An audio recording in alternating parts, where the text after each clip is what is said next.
of Course and Parliamentary Office, Prahlad Joshi ji, on this occasion, and I would like to request our VC sir to felicitate the Minister, sir. Today, it is a golden moment to Rani Chennamma University, which will be the turning point to the education of North Karnataka students. We are very thankful to Government of India, Government of Karnataka and Higher Education Council for providing this opportunity by giving 100 crore rupees to Rani Chennamma University, which will really make a remarkable change in the poor and economically deprived districts of Karnataka, North Karnataka. Because there is a paucity of time, I will not take much time. I wholeheartedly thank our Honorable Minister Ji and Honorable Member of Parliament for coming to our university and gracing the occasion of inauguration by Prime Minister Shri Narendra Modi Ji.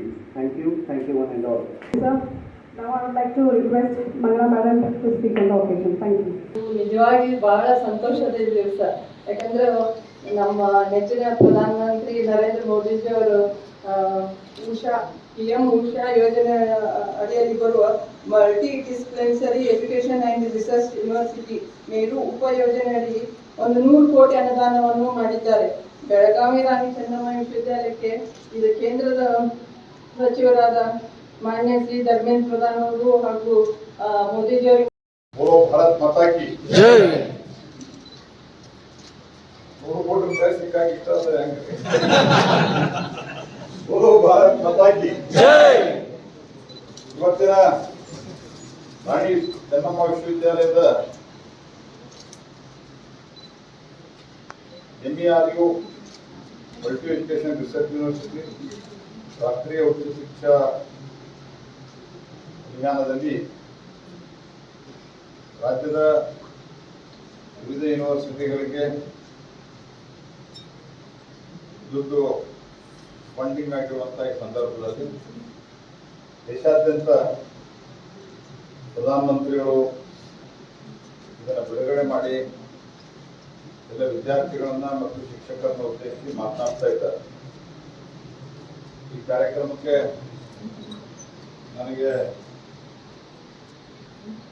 ನಮ್ಮ department of education ದಿಂದ ನಮ್ಮ ಮಂತ್ರಿಗಳಾದಂತಹ ಧರ್ಮೇಂದ್ರ ಪ್ರಧಾನ್ ಅವರು ಬೆಳಗಾವಿಯಲ್ಲಿ ಭಾರತ ಸರ್ಕಾರದ ಪರವಾಗಿ ಈ ಕಾರ್ಯಕ್ರಮದಲ್ಲಿ ಭಾಗವಹಿಸಬೇಕು ಅಂತ ಹೇಳಿದ್ದಕ್ಕೆ ಯೂನಿವರ್ಸಿಟಿ ಬಗ್ಗೆ ಹಲವಾರು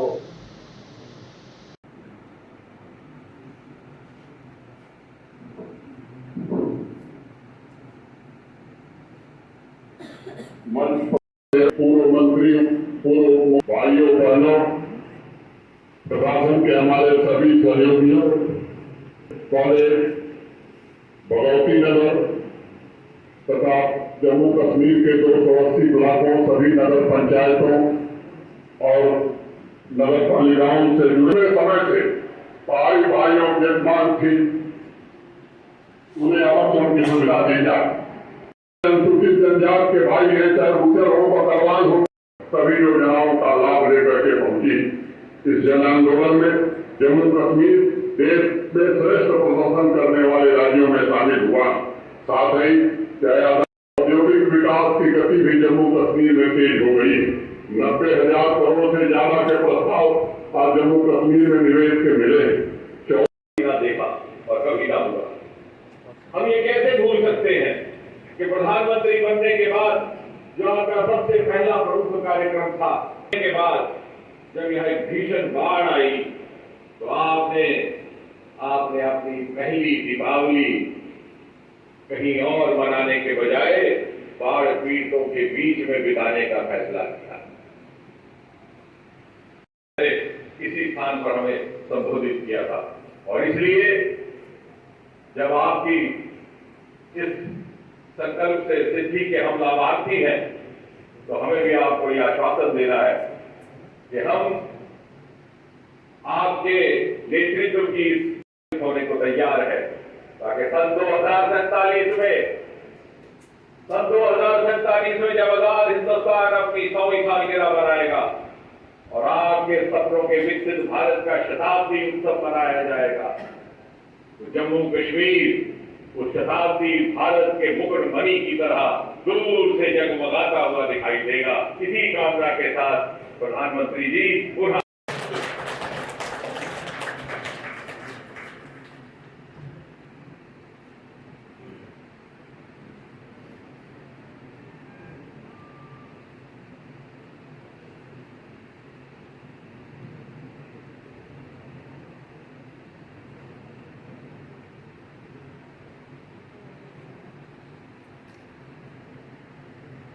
देश की शाखाएं उतनी ही ऊंचाइयों को छूती है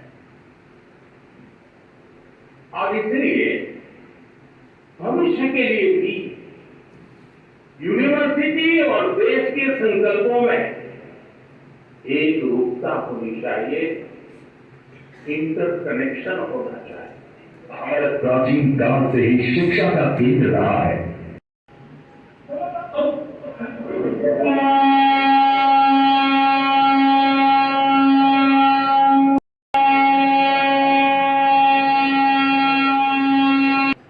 सौरभ शर्मा सांबा जिला से, इनका चयन जेई मैकेनिकल पीडब्ल्यूडी आरएनबी में हुआ।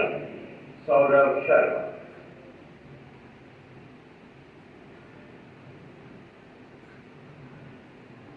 अब हम चलते हैं अगले पड़ाव पर। आज इस पंडाल में हमारे साथ मौजूद हैं वीना जी।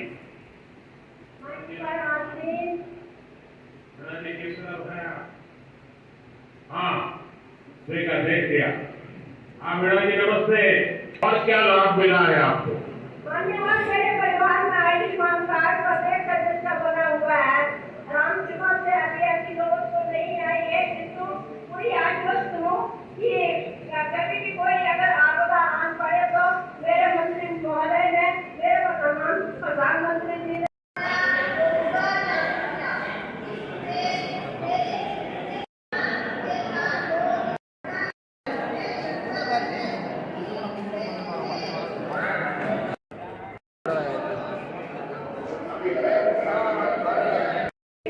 माननीय उपराज्यपाल महोदय जी से कि स्वागत संबोधन के लिए कृपया तशरीफ लाएं।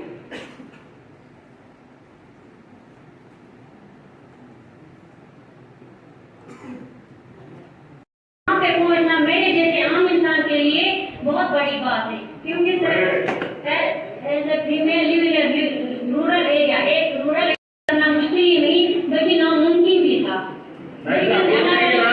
मुमकिन है। आंध्र में उसका जो उद्घाटन यहीं से हुआ है। इसके अलावा आज NIT Delhi, NIT Arunachal Pradesh, NIT Mirzapur, IIT Kharagpur, IIT Bombay, IIT Delhi, IITR Berhampur, triple IT Lucknow जैसे उच्च शिक्षा के आधुनिक संस्थानों में academic block, hostel, library, auditorium ऐसी कई सुविधाओं का भी लोकार्पण हुआ। साथियों, 10 साल पहले तक शिक्षा और कौशल के क्षेत्र में इस स्केल पर सोचना भी मुश्किल था, लेकिन ये नया भारत है। नया भारत अपनी वर्तमान पीढ़ी को आधुनिक शिक्षा देने के लिए ज्यादा से ज्यादा खर्च करता है। बीते 10 साल में देश में रिकॉर्ड संख्या में स्कूल, कॉलेज और यूनिवर्सिटी का निर्माण हुआ। देशों की कुछ याद है। मैं एसएजी मेंबर ऑफ एनआरएल उम्मीद, पंचायत सुनवानी, ब्लॉक बनापुर, डिस्ट्रिक्ट बांडीपुरा से ताल्लुक रखती हूँ। सर मैंने सोशियोलॉजी में पोस्ट ग्रेजुएशन की है। मेरी फैमिली में 7 मेंबर शामिल हैं। सर गरीबी और बेरोजगारी की वजह से हमें बहुत सारी मुश्किलों का सामना करना पड़ता था। अपनी फैमिली को सपोर्ट मैंने वहाँ से लोन लेके फिर मैंने NRLM से CIF लोन, लियो लोन, बैंक लेके देके अपना मल्टी पर्पज यूनिट इस्टेब्लिश करने का काम अमल में लाया, जिसमें राइस मिल, फ्लोर मिल बहुत ज्यादा थी। सर आज मेरा रोजगार, मेरे हस्बैंड का रोजगार, मेरे बच्चों की अच्छी खासी परवरिश, मेरे साथ वहाँ 5 SHG मेंबर और भी काम का यूनिट से निकलता है। सर NRLM ने मुझे न सिर्फ लोन बल्कि इसके साथ साथ मेरी बिजनेस की मार्केटिंग भी की, जिससे मेरे हुनर को एक नई पहचान मिल गई और मैं आज के डेट की एक लखपति दीदी बन गई। सर आप लखपति दीदी बन गई, मेरी तरफ से बहुत बधाई। लेकिन भाईना जी मेरे लिए खुशी की बात है कि जब मैं लखपति दीदी की बात करता हूँ ना, तो दिल्ली के एनर्जी कमरों में बैठ करके दुनिया भर की गंध उठाते रहते हैं, उनके गले उतरता ही नहीं है कि कोई इस प्रकार से गांव में लखपति दीदी बन सकता है क्या। साइना जी आपने ये करके दिखाया है, देश मानव। सर NRLM के जरिए मेरी मुलाकात अनिमल हसबैंड जी से होगी, जिन्होंने मेरी पोल्ट्री सक्सेस को देखकर lieutenant governor Shri Manoj Sinha sir से डिस्ट्रिक्ट बांडीपोरा में मुझे KCC का बहुत बड़ा सपोर्ट मिला। सर मैं आपसे ये बात भी शेयर करना चाहूंगी कि अब हम अपना ब्रांड, अपनी demand taste of liberty Kashmir से बाहर भी ले जाना चाहते हैं, हिंदुस्तान के हर घर तक अपनी डिमांड टेस्ट ऑफ लिबर्टी ले जाना चाहते हैं, जिससे सारे SHG मेंबर्स को, बहुत सारे SHG मेंबर्स को रोजगार भी मिलेगा और मैं अपनी मेहनत से अपने देश की खिदमत करने में कामयाब भी हो जाऊंगी। ये मेरी ख्वाहिश है, ये मेरा ख्वाब भी था। पहले तो मैं आपके माता पिता को प्रणाम करता हूँ, क्योंकि आपके माता पिता ने आपको पोस्ट ग्रेजुएट तक पढ़ाया और आप गांव में जाकर के शादी करके जिस उमंग से, जिस उत्साह से, जिस क्लैरिटी के साथ वो सारे अपनी बातें बता रहे थे, देश में जो भी व्यक्ति उनकी बातें सुनता होगा ना, उसका हौसला बुलंद हो जाता है, उसका विश्वास अमर हो जाता होगा। अब उसको लगता होगा कि गारंटी का मतलब क्या होता है। इन 5 लोगों ने हमारे साथ बातचीत करके